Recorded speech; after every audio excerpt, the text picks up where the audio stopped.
Faqat o'zini umrini, o'zini vaqtini qadriga yetadigan insongina bilimni ustozidan o'rganadi. Bir ustozdan so'rashdi-da. Sizning darslaringiz shu darajada yoqimli. Har bir darsingizni intiqlik bilan kutamiz. Siz bizga kitob o'qing deysiz. O'qiymiz, lekin u darajada yoqimli emas. Ustoz aytdi. Bolalar, asalni nimadan oladi? Guldan. Asalning mazasi qanaqa? Shirin. Gulning mazasicha achchiq.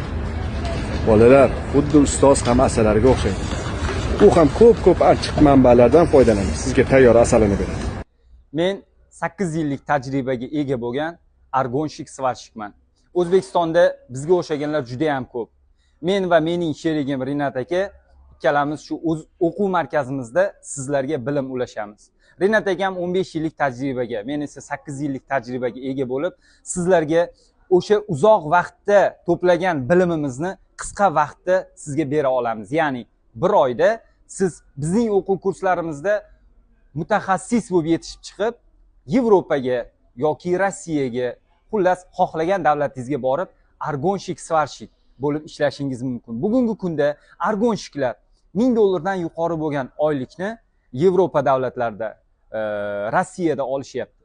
Agar siz ham yaxshi maoshli hunarga ega bo'lmoqchi bo'lsangiz, argonniy svarkani o'rganing. Buni men o'z ishida mutaxassis bo'lgan svarshik nomer 1 aytyapman.